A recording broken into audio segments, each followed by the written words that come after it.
Their flag is not welcome in this country. Your flag ain't welcome in this country. We only fly the red, white and blue, baby. The New Zealand flag. Go back to your own country. Don't bring your false agenda into my country. So Canada's become the hub for terrorists. और अभी आपको खबर देंगे New Zealand के शहर Auckland में New Zealand का ये जो व्यक्ति है ये उनको एक एंगर दिखा रहा है कि आप गलत हो। इस वक्त जो हम आपको बताने जा रहे हैं वो ये कि कनाडा में टेंशन बढ़ती जा रही और उन्होंने कहा है कि हमें इन लोगों को बाहर निकालना होगा और उन्होंने तो जगमीत सिंह का भी नाम लिया। दाला जो हैं जो जिनको खालिस्तान टाइगर फोर्स का डी फैक्टो चीफ भी कहा जाता है, इंडिया ने क्लेम कर दिया है और कहा है कि हमें ये क्योंकि डेजिग्नेटेड टेररिस्ट है तो हमें ये बंदा जो है हमारे हवाले किया जाए। This is what they are saying. Doctor Sajid Tarar, आप इसको कैसे एनालाइज करेंगे, ये जो एडमिनिस्ट्रेशन अनाउंस हुई है? तुलसी के बाद डायरेक्टर नेशनल इंटेलिजेंस आ गई है। Director national intelligence, she is deserving, मैं समझता हूँ she is the best candidate. दूसरी जो इस वक्त जो एनएसए होता है, दो अपॉइंटमेंट्स बड़ी सीरियस होती हैं, एक जिस पे तुलसी कैबिनेट बैठी है, दूसरी एनएसए। वो एनएसए जो नए बने हैं वो पहले यहाँ पे समोसा काकस जो भारतीय काकस है उसके वो को चेयर रह चुके हैं। इंडियंस ये समझते हैं कि we should get tough on Canada, don't be soft on Canada. नमस्ते दोस्तों, जय हिंद। हिंदुस्तान स्पेशल में आपका स्वागत है। दोस्तों, न्यूजीलैंड और कनाडा में खालिस्तानियों का विरोध शुरू हो गया है। न्यूजीलैंड के एक व्यक्ति ने हाल ही में खालिस्तानी समर्थकों को कड़ा संदेश देते हुए कहा है कि वह अपने देश वापस लौट जाएं। ये घटना सोशल मीडिया पर वायरल हो गई और ये संदेश दुनिया भर में बढ़ते हुए अलगाववादी चरमपंथ के विरोध का प्रतीक बन गई है। ऑकलैंड में एक न्यूजीलैंड बास्केटबॉल जर्सी पहने हुए इस व्यक्ति ने खालिस्तानी झंडे को लेकर कड़ी आलोचना की और कहा कि न्यूजीलैंड में सिर्फ न्यूजीलैंड का झंडा ही ऊंचा होना चाहिए। उसने ये भी सवाल उठाया, आपको क्या लगता है कि आप इस देश में आ सकते हैं जब सैनिकों ने इस देश के लिए अपनी जान दी और विदेशी जमीन पर दफन है? यह टिप्पणी उन न्यूजीलैंडर्स के बलिदान को याद दिलाती है जिन्होंने स्वतंत्रता के लिए संघर्ष किया, न कि ऐसे विभाजनकारी विचारधाराओं के लिए जो विदेशों से आए हैं। ये घटना ऑकलैंड में आयोजित एक खालिस्तानी जनमत संग्रह के बाद हुई। ये घटना न केवल न्यूजीलैंड बल्कि दुनिया भर के लोकतंत्रों के लिए एक चेतावनी है। दोस्तों, भारत के मिनिस्ट्री ऑफ एक्सटर्नल अफेयर्स ने एक प्रेस रिपोर्ट जारी की है जिसमें वो ये कह रहे हैं कि हमने बहुत सारी क्वेरीज आई और हमने कहा है कि there are some designated terrorist in Canada.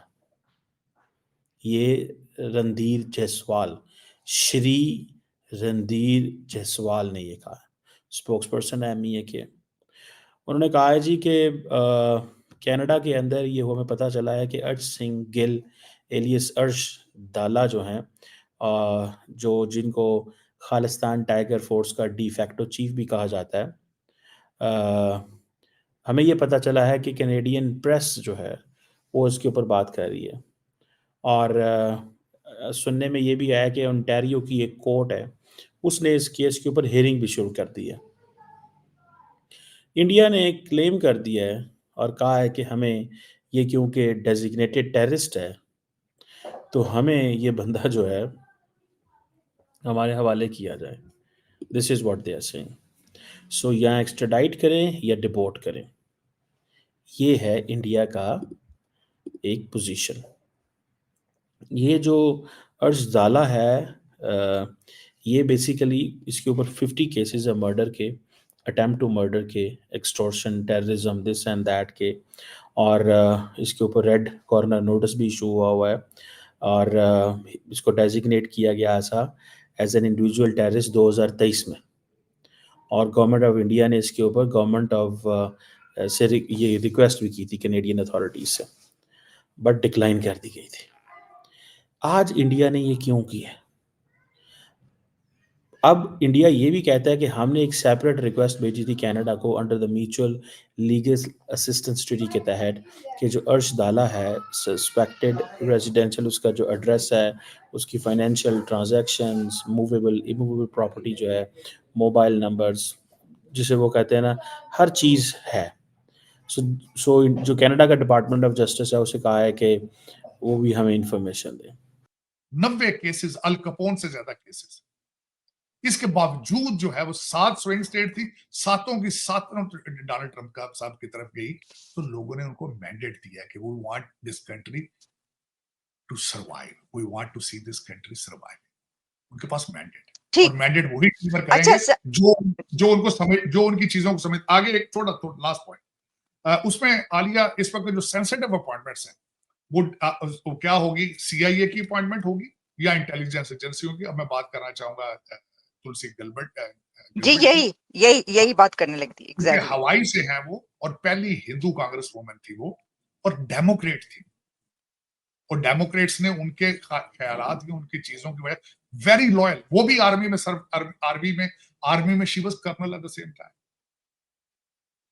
और जिस तरीके से उनको निकाला डेमोक्रेट पार्टी ने ह्यूमिलिएट करके, शी इज डिजर्विंग, मैं समझता हूं she is the best candidate. दूसरी जो इस वक्त जो एनएसए होता है, दो अपॉइंटमेंट्स बड़ी सीरियस होती हैं, एक जिसपे तुलसी गैबर्ट बैठी है और दूसरी एनएसए। इन्होंने डायरेक्ट गवर्नमेंट के साथ सेंसिटिव मैटर्स को डिस्कस करना होता है। वो एनएसए जो नए बने हैं वो पहले यहाँ पे समोसा काकस, जो भारतीय काकस है, उसके वो को चेयर रह चुके हैं। दूसरा, ये तो इन्फ्लुएंस मैं आपको अप फ्रंट इन्फ्लुएंस बता रहा, मैं अजय बंगा दूसरी अपॉइंटमेंट तो भी है, रास्ते में है सारी। लेकिन आलिया जो दुनिया नहीं देख रही, जो मैं देख रहा हूं वॉशिंगटन डीसी में, कि इस वक्त अमेरिका जो है, अमेरिका के अंदर जूइश लॉबी के बाद दूसरी strong lobby is in Indian lobby, बल्कि उनसे भी ज्यादा स्ट्रॉन्ग होते नजर आ रहे हैं वो, इस तरीके से कि जो टेक्नोक्रेट हैं, उनके सीईओज हैं, उनकी तालीम है जो इस वक्त अमेरिका को चलाया जा रहा है, तो वो इंडियन चला रहे हैं। वो किस तरह चला रहे हैं वो मैं बताना चाहूंगा। आईवी लीग स्कूलों में चले जाए, वहां बच्चे पढ़ने वाले सिर्फ चाइनीज हैं या इंडियन है। अब सेंसिटिव डिफेंस कॉन्ट्रैक्ट्स वो चाइनीज को तो नहीं दिए जा सकते, ना रशियन कॉर्पोरेशंस को दिए जा सकते हैं। किन को दिए जाते हैं? इंडियन जो टेक्नोक्रेट उनकी कॉर्पोरेशंस हैं उनको दिए जाते हैं।